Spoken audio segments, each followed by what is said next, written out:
Martin again. So a lot of you guys have probably seen my little bump drill or what I do before I hit the ball. So sometimes when I practice I go like this, right? And I saw a couple of guys already copying that, but I don't know if you guys actually know what the reason is behind why I'm doing this. Because what I want to do is I want to feel the ground, because everybody's talking about using the ground better, right, to hit longer drives, and I practice this especially with irons.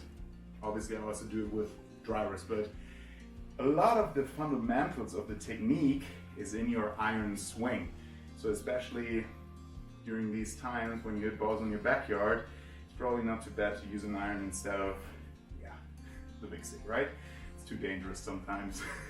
So what I do is I actually try to use the ground better via my left foot.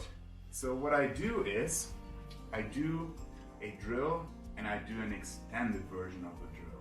So the number one drill is actually to try to push off this leg as much as possible to move my entire body to the right. So what I actually do is I produce a counter force to the club head, because the club head is moving that direction, so I want to create a force that direction. It's actually the same. Imagine you would try to chop down a tree, right? Would you do it this way?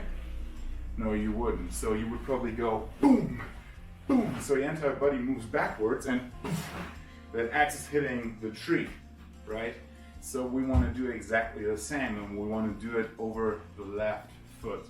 So what I do is, after transition, my entire weight shifts to the left, and I want to push off that foot to the right.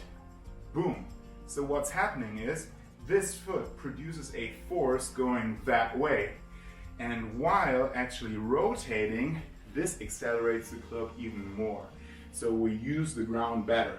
That's what it actually means. And there's an extended version of this, because you can also lift off the left foot, lift it off the ground during backswing.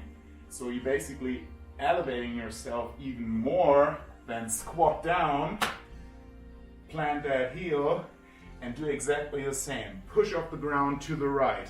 And what you sometimes see then is a flying left foot, because when that foot unweights, the force actually moves it that way.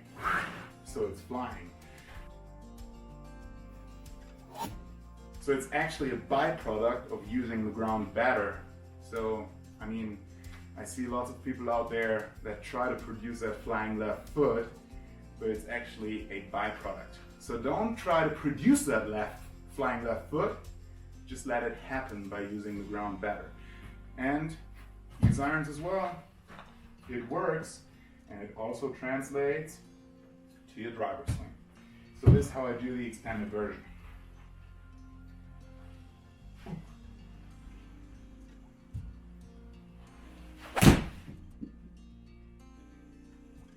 So I can check how effectively I'm doing the drill by checking my ForeSight numbers. Because usually when I hit a ball, hit a 6-iron just like that, I have a very steep angle of attack. So it's roughly -8. So that's very steep. So I can check if I can somehow shallow my angle of attack by doing this drill.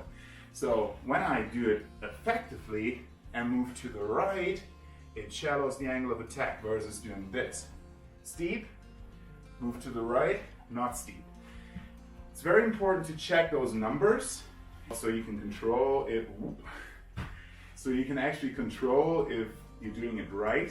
You can check your videos as well, because what you not want to do is just move right, stay right, because that's not very powerful. So you want to push off that ground, right? You want to move left and push off of it, right? And that's why I try this little move before I'm hitting, because I want to know how it feels like when I push off the ground. And for me, an angle of attack of 8 for a normal shot is normal, right? And when I do this drill, I try to go below -6, so 5 point something and lower. So that's a good number for me. But you have to figure out what's the best number for you. So let's see.